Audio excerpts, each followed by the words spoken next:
In previous two audios we saw कि भाई as a customer मैं लाइफ इंश्योरेंस को कैसे देखूँ. दूसरा ऑडियो बनाया था हमने एज अ बिज़नेस को लाइफ इंश्योरेंस को कैसे देखूँ. बट अभी कैसा होता है कि हमारे बकेट में मल्टीपल लाइफ इंश्योरेंस बिजनेसेस है, तो वो कंपेयर कैसे करूँ एक दूसरे के साथ. So how can I value such multiple businesses. ठीक है, so that we can compare its peer and check कि भाई वो बेटर है या नहीं है इन्वेस्टमेंट पॉइंट ऑफ व्यू से, as a stock market point of view से. ठीक है, सो पहले तो मैं देखूंगा कि मुझे रेवेन्यू कहाँ से और कितना जनरेट हो रहा है. ठीक है, so bigger the revenue, bigger the premium, better the company. So revenue stream से होता है, प्रीमियम इनकम होता है, इन्वेस्टमेंट इनकम होता है एंड फीस और चार्जेस होते हैं. तो ये इनका इनकमिंग अर्निंग टू से इनका ये रेवेन्यू है. ठीक है, बाद में हम एक्सपेंसेस भी देखेंगे कि एक्सपेंसेस में कमीशंस कितना दे रहे हैं, ऑपरेटिंग एक्सपेंसेस कितने हैं, पॉलिसी होल्डर को कितना पे कर रहे हैं, सेटलमेंट कितना है इनका, और बोनसेस कितना दे रहे हैं. सो ये भी कंपैरिजन पॉइंट हो सकते हैं फॉर टू मल्टीपल बिजनेसेस.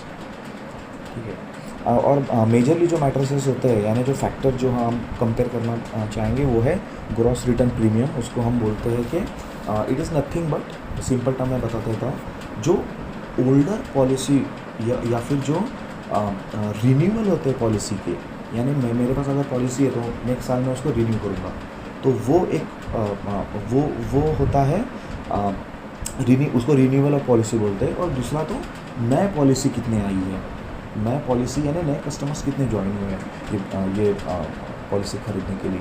सो दोनों का एडिशन किए तो वो हो जाता है ग्रॉस रिटर्न प्रीमियम. देन उसका होता है एसेट अंडर मैनेजमेंट. ओके, सो जो कुछ भी वो इन्वेस्ट प्रीमियम उनको मिलता है, तो कितना एसेट वो मैनेज कर रहे हैं.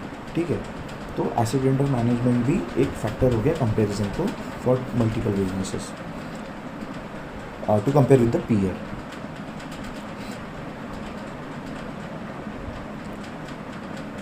और आप ये भी देख सकते हो कि नया बिजनेस कितना आ रहा है. रिन्यूअल तो हो रहे ठीक है, सो उसको हम बोलते हैं वैल्यू ऑफ न्यू बिजनेस. ठीक है, तो आप ये भी देख सकते हो कि नया बिजनेस कितना बढ़ रहा है ये कंपनी का, यानी नए कस्टमर्स कितने आ रहे हैं. एम्बेडेड वैल्यू के बारे में हमने लास्ट टाइम देखा, तो embedded value is nothing but a past business what ever that company has done, उनका एसेट जो कुछ भी होगा, एंड देन कैश कितना अवेलेबल है कंपनी के पास, और उनके इन्वेस्टमेंट कितने हैं. ये तीनों को मिला दो, उससे आपको एम्बेडेड वैल्यू पता चल जाएंगी. बाद में होता है claim settlement ratio. Okay, so claim settlement ratio is nothing but कि कितने परसेंट क्लेम सेटल हुए. बट अगेन जैसे हमने पहले ऑडियो में देखा था कि कस्टमर पॉइंट ऑफ व्यू से क्या सही है और क्या गलत है, बट यहाँ पे उल्टा है. जितना कम कैश ये कंपनी सेटल करेगी फॉर दैट पर्टिकुलर ईयर, उतना बेटर है. ठीक है, यानी ये कंपनी ज़्यादा प्रॉफिट करने वाली है. ठीक है, so one of the example is like H D F C का हमने देखा कि कैश सेटलमेंट रेशियो काफ़ी कम है, बट उनका number of policy settlement ratio ज़्यादा है. ठीक है, सो ये फैक्टर भी कंसिडर करो. सॉल्वेंसी रेशियो, यानी सॉल्वेंसी रेशियो यही कि इन बैड टाइम ये कंपनी सर्वाइव कर पाएगी या नहीं कर पाएगी, यानी ये कंपनी के पास उतना कैश अवेलेबल रहेगा क्या. ठीक है,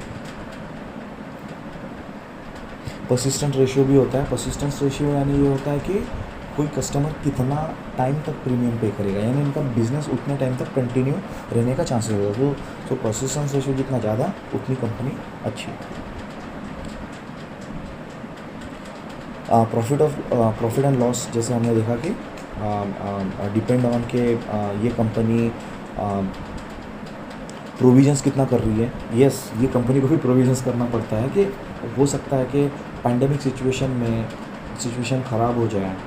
ठीक है, तो इसका मैं एग्जांपल दूंगा ये ऑडियो में कि एक कंपनी ने रिसेंटली काफ़ी प्रोविजनिंग कर डाली है. सो वो कौन सा बिजनेस है देखते हैं. ठीक है, प्रोविजन यानी क्या करते हैं कि मैं थोड़ा सा पैसा फ्यूचर के डिज़ास्टर के लिए साइड में निकाल कर रख दूँ कि भाई नेक्स्ट साल कुछ तो प्रॉब्लम होगा और उसका भारी भरकम मुझे पैसा पे करना पड़ेगा, तो उसको प्रोविजनिंग बोलते हैं. ठीक है, सो वो भी डिपेंड करता है मोर्टेलिटी रेट पे. सो अभी पेंडेमिक के टाइम पे आप देखोगे तो एक्टिव केसेस में लगभग 2 to 3% ही मोटेलिटी रेशियो है।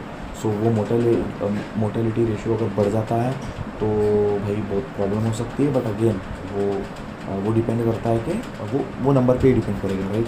सो ये प्रोविजनिंग करना मस्ट है कंपनी को। अभी के टाइम पे काफ़ी कंपनी ने शायद, I don't know, I am not tracking other company, just I saw one of the company like उन्होंने प्रोविजनिंग काफ़ी हेवी कर दी है, ठीक है। देन इन्वेस्टमेंट रिटर्न्स अचीव्ड भी एक होता है, तो उस पर भी हाई प्रॉफिटेबिलिटी कंपनी बता सकती है। ओके, सो जो प्रोविजनिंग मैंने थोड़ा टाइम पहले कहा, तो प्रोविजनिंग वो साइड में निकाल रही है, राइट। बट इसका मतलब ये नहीं है कि मुझे सही में वो पैसा पे करना पड़ेगा अगले साल। तो ऐसा हो सकता है कि हमारा प्रॉब्लम रिजॉल्व हो जाता है पैंडेमिक का, तो ये पैसे ये वापस से अपने कैश या कैश इक्विवेलेंट में मूव कर देंगे, या फिर वो अमाउंट से फिर से री इन्वेस्टमेंट कर देंगे, ठीक है। So these are the 2 points which provisioning and investment returns achieve. ये 2 पॉइंट होता है प्रॉफिट एंड लॉस प्रेडिक्ट करने के लिए, ठीक है।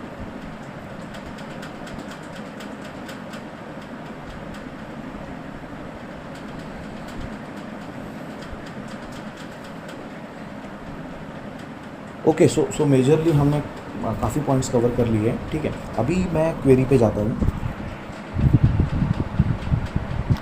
ओके, एक काम करते हैं, क्वेरी को मैं नेक्स्ट ऑडियो में लेता हूँ, ठीक है, यानी थोड़ा शॉर्ट हो जाए।